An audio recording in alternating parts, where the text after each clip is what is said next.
तो सबसे main question ये है कि आप अपना कार का पे ऑफ कर सकते हो या नहीं। क्या आप ऊबर से डिपेंड हो सकते हो कार के लिए? कि आप जो 20 घंटे का क्राइटेरिया है उसको आप ब्रेक कर सकते हो ऊबर में? क्या वो लीगल है? होला अमीगोस, कैसे हो आप लोग। तो यार ये पूरी वीडियो मेरी ऊबर के रिलेटेड रहेगी।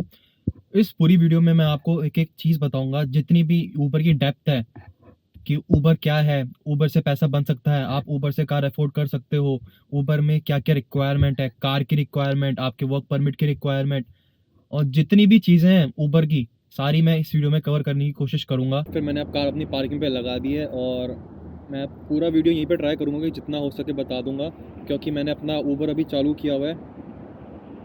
और ये देखो, जैसे मेरे को राइड आएगी तो मैं यहाँ से आपको दिखा भी दूंगा कि राइड आती कैसे है। जितना यहाँ पे होगा यहाँ पे बनाएंगे और थोड़ी वीडियो आगे जाके देख लेंगे। अगर अभी टाइम मिलता है तो भी पूरी पूरी कंप्लीट करने की कोशिश करूँगा मैं। तो सबसे मेन क्वेश्चन ये है कि आप ऊबर से अपना कार का पे ऑफ कर सकते हो या नहीं। क्या आप ऊबर से डिपेंड हो सकते हो कार के लिए? तो शॉर्ट में मेरा आंसर है हाँ। जितना भी मैंने यहाँ पे ऊबर चलाया है उससे मेरे को ये पता चला है कि ऊबर आपका, अगर आप अच्छे ठीक ठाक एरिया में रहते हो तो ऊबर आपको एवरेजली $20 पर आवर पे कर देगा। और $20 मैं तब बोल रहा हूँ कि अपने इसमें एक्सपेंसेस निकाल के, अपना पेट्रोल का खर्चा निकाल दिया, जो टैक्स का खर्चा निकाल दिया। अगर आप 2 दिन में भी 10-10 घंटे की शिफ्ट करते हो तो 2 दिन आपने किए 20 घंटे, 20 × 20 कर दो, कितने हो गए? $400 आप एक हफ्ते में आराम से कमा सकते हो, वो भी सिर्फ 2 दिन ऊबर करके। मैंने ऊबर में ये भी देखा है कि लोग एक दिन में $300 बनाते हैं, एक दिन में 200, तो 200-250 एवरेज रहता है लोगों का, जो काफ़ी जो डेली ऊबर करते हैं। बट मैं ऊबर डेली नहीं करता हूँ। कभी कभी सैटरडे को मन कर गया या संडे को मन कर गया, सिर्फ मैं ऐसे दिन ऊबर चलाता हूँ। बाकी स्टार्टिंग में मैंने ऊबर चलाई थी जब मैंने अपनी कार नई नई ली थी, और उसी एक्सपीरियंस से मैं बोल रहा हूँ कि हाँ, आप आराम से पे कर सकते हो कार का। अगला क्वेश्चन लोगों का ये रहता है कि एज ए इंटरनेशनल स्टूडेंट आप ऊबर चला सकते हो या नहीं। कि आप जो 20 घंटे का क्राइटेरिया है उसको आप ब्रेक कर सकते हो ऊबर में? क्या वो लीगल है? तो भाई नहीं। अगर आप ऊबर 20 घंटे से ऊपर चलाओगे और आप क्या सिर्फ वर्क लिमिट आपको 20 घंटे अलाउ करता है तो it is illegal to do so. Uber सिर्फ 20 घंटे ही कर सकते हो। मगर सबसे अच्छी बात यह है, अगर मैं आपको ट्रिक बताता हूँ, ऊबर में आप इजीली $30 पर आवर कमा सकते हो ईजिली। उसके लिए आपको सुबह सुबह उठना पड़ेगा। सुबह सुबह मान लो 6 से लेकर 9 बजे तक की शिफ्ट लगाओ अपनी ऊबर में, खुद की कार में। जो भी आपका सबसे डेंस एरिया है, जहाँ पे जो सबसे ज़्यादा राइड आती है, वहाँ जाओ। जैसे मैंने आपको पहली वीडियो में बताया था, मैं टोरंटो में रहता हूँ, तो फिर जो मेन एरिया है वो डाउनटाउन है। अगर डाउनटाउन जाओगे और पीक आवर्स में जाओगे जो कि रश आवर होता है, तो आप ईजिली $30 पर आवर कमा सकते हो। ऊबर की रिक्वायरमेंट क्या क्या रहती है? सबसे पहली बात, आप पे जी लाइसेंस होना चाहिए। और ऊबर की एक और रिक्वायरमेंट है, जो आपकी कार है, जिस जिस प्रोविंस में मैं रहता हूँ ओंटारियो में, यहाँ पर ऊबर की रिक्वायरमेंट ये है, जो कार है वो आपकी 7 साल से पुरानी नहीं होनी चाहिए। अगर आपकी कार 7 साल से पुरानी होगी तो आप ऊबर नहीं कर पाओगे उस कार में। आप ऊबर ईट्स ज़रूर कर सकते हो। ऊबर ईट्स के लिए कुछ नहीं है, ऊबर ईट्स आपकी G2 पे चलेगा, और उसके साथ साथ आपकी कार कितनी भी पुरानी हो तब भी चलेगा। और ऊबर में एक और चीज़ है कि आपके कोई डीमेरिट नहीं होनी चाहिए। यहाँ पे क्या रहता है, अगर आपका कोई चालान वगैरह होता है तो चालान के साथ साथ आपके डीमेरिट पॉइंट काउंट होते हैं। जैसे कि अगर आप ओवर स्पीडिंग करते हो, स्पीड लिमिट के आप 20 या 30 ऊपर गए, तो फिर उसके डीमेरिट पॉइंट अलग होते हैं। ऊबर सिर्फ 5 डीमेरिट पॉइंट तक अलाउ करता है, उसके बाद आपको ऊबर अलाउ नहीं करेगा ऊबर चलाने के लिए। डीमेरिट पॉइंट यार नहीं मिलता किसी को ईजिली। वो आपने कोई बहुत ही बड़ी गलती करी है तो ऑफकोर्स ही बात है, डीमेरिट पॉइंट तब मिलेंगे आपको, नहीं तो वैसे कोई प्रॉब्लम नहीं होती डीमेरिट पॉइंट में। मतलब इतने ईजिली नहीं कोई आपको पुलिस वाला डीमेरिट पॉइंट देता। ऊबर का आप समझ गए हो कि आप ऊबर से कार का पे ऑफ कर सकते हो। अब हम मेन बात करते हैं कि आप कार कैसे ले सकते हो यहाँ पे आके। तो यार बात ऐसी है, जैसे ही आप कनाडा में लैंड होते हो, सबसे पहले ट्राई करो एक आपकी पोस्ट पेड सिम हो। क्या है ना, यहाँ पे एक चीज़ होती है क्रेडिट स्कोर। कोई भी लोन वगैरह लेते हो तो यहाँ पे जो बैंकर्स या कोई वेबसाइट है वो कैप्चर करती है कि ये बंदा कितनी डिमांड कर रहा है, और मतलब लोन की, और किस टाइम पे पे कर रहा है। अगर आप उसे सही टाइम पे पे करते रहोगे तो आपका क्रेडिट स्कोर बढ़ता रहेगा। जैसे आपकी थोड़ी सी क्रेडिट हिस्ट्री बन गई उसके बाद, तो यार 2 मिनट दो, अब काफ़ी ठंड हो रही है, एक बार जैकेट डाल लेता हूँ। अभी टेम्परेचर हो रहा है शायद 3 या 4 डिग्रीज़, और रात को ये जाएगा -1 या -3 पे। और हाँ, कल स्नोफॉल हुआ था। अब जो नेक्स्ट स्नोफॉल होगा मैं दिखाता हूँ, कुछ तो अच्छा सा दिखेगा यहाँ पे। जब मैं पहला स्नोफॉल देखा था मैं भी काफ़ी खुश हुआ था, मज़ा आया था। ऐसा लगता है कि एक स्नो, वो नहीं होता कॉटन, छोटी छोटी कॉटन गिरती है ऊपर से, पूरा यही फील आता है। क्रेडिट हिस्ट्री आपकी एवरेज अगर 750 के आसपास हो तो अच्छी है। 700 से नीचे बेकार है, 700 के ऊपर अच्छी है। तो आपका जो इनिशियल क्रेडिट रहेगा स्कोर वो 748 के आसपास रहता है।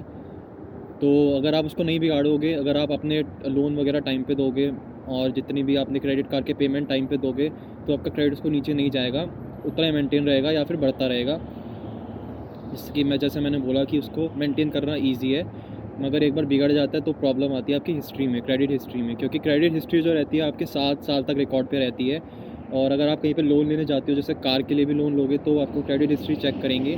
अगर आपका बीच में कोई प्रॉब्लम आता है तो शायद आपको वो डिनाई कर सकते हैं लोन देने के लिए।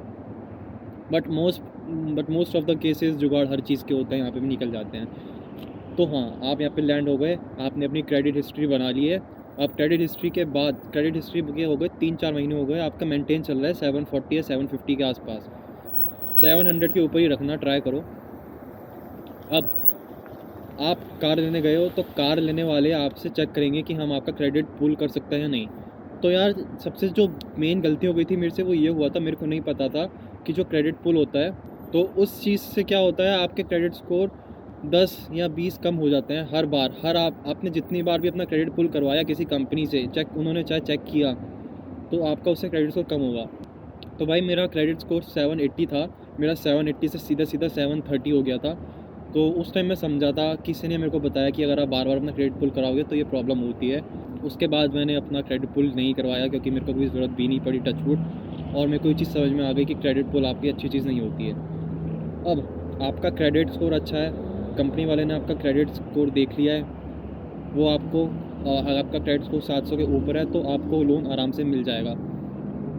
लोन मिलने के लिए आपको एक और रिक्वायरमेंट है कार के लिए, कि आपको उन्हें कोई ना कोई एक जॉब दिखानी पड़ेगी कि आप कहीं पे काम कर रहे हो। आपसे वो पे स्लिप वगैरह नहीं मांगेंगे, आपसे सिर्फ वो डिटेल मांगेंगे कि आप कहाँ पे काम कर रहे हो, मतलब आवरली वेज कितनी है और आप एवरेजली कितना कमाते हो, आपका एवरेज रेंट कितना जाता है।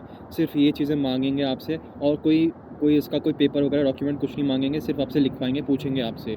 तो ये चीज़ें आपसे सिर्फ पूछेंगे, आप इनको वो बता दो जितना भी रहता है आपका, और आपकी फिर लोन लग जाएगा।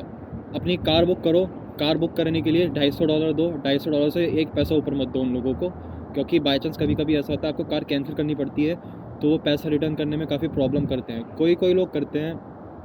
मैं 2-3 जगह गया था। मैं गया था एक होंडाई के, और उसके बाद मैं गया था आपका किया के। जो कैंसिलेशन जो पॉलिसी थी वो बहुत ईजी थी, उसमें मेरे को कोई प्रॉब्लम नहीं हुई थी। बट होंडाई वालों ने मेरे को बहुत दिक्कत दी थी। होंडाई वालों ने मेरे को 2-3 दिन परेशान किया, फिर उसके बाद उन्होंने मेरे को पैसा वापस किया। तो आपने कार बुक कर दी, आपकी कार आ जाएगी। और एक बहुत सिंपल प्रोसेस है, मैं बताता हूँ। अगर आपकी कार है $40,000 के आसपास, और आपने उसकी इंस्टॉलमेंट बनवाई है 72 मंथ्स की, या फिर 7 साल की बनवाई है, तो फिर आपका बाई वीकली कितना जाता है? बाई वीकली आपका एवरेज जाएगा $250। $250 बाई वीकली जाएगा, तो 2 महीने में हो गया आपका $500, ठीक है। बट $500 हो गए आपके कार के महीने के, और उसके ऊपर आपका मेन लगता है इंश्योरेंस। जैसे कि आप न्यू कमर हो कनाडा में, और लाइसेंस आपके पास अभी अभी आया है, तो फिर क्या रहता है कि जितना लेटेस्ट आपके पास लाइसेंस रहेगा, उतने ज़्यादा आपको पैसे इंश्योरेंस के देने पड़ेंगे।